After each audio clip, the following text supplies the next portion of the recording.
প্রতিবাদ জানাবার অধিকার,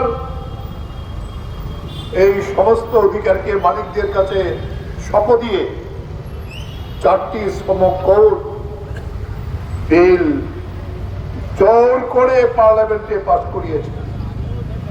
তা আজকে থেকে লাগু করার প্রয়াস তারা নিচ্ছেন। তাই দেশের কেন্দ্রীয় ট্রেড ইউনিয়নগুলো সারা দেশে আজকে কালো দিবস, প্রতিবাদ দিবস পালন করছেন দেশের এই প্রান্ত থেকে ওই প্রান্ত।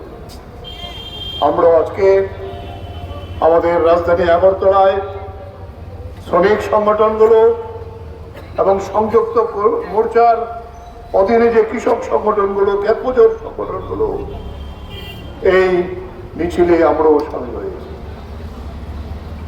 আমরা যেটা বলতে চাই, মোদী সরকার ক্ষমতায় আসার পরে প্রথমেই চেষ্টা করেছিল দেশের যে প্রধান উৎপাদনকারী শক্তি, খাদ্য যারা উৎপাদন করে, আমাদের বাজার যারা রসদ যোগায়, 3 কৃষি আইন তৈরি করে কৃষিকে আমেরিকার অঙ্গুলি হেরনে আদানি আম্বানির কাছে বিক্রি করে দিচ্ছে। গোটা দেশের কৃষকরা 1 বছর সমানে দিল্লিকে ঘেরাও করে, মোদীকে মাথা নত করে মাফি চেয়ে এই আইন বাতিল করতে বাধ্য হয়েছে। কিন্তু আজকে 4 বছর হয়েছে। 21 সালে হয়েছিল, কিন্তু আজকে 26 সালও যে কথা মোদী সরকার এই আইন বাতিল করার পরে বলেছিল, কৃষকদের ন্যূনতম ফসলের দাম এবং তার যে অধিকার, একটাও শব্দ আর করে। এরপরেই তিনি ধরেছেন দেশের শ্রমিক শ্রেণীর অধিকারকে কেড়ে নিয়ে ওই পুঁজিপতিদের স্বার্থে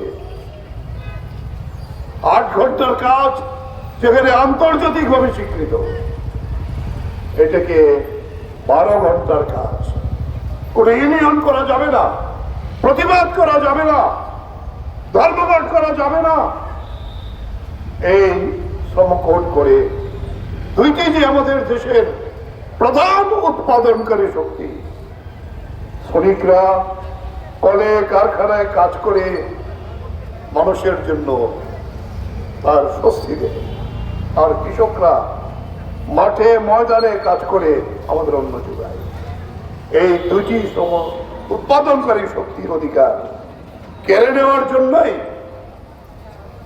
এই কাজ মোদী সরকার করছে।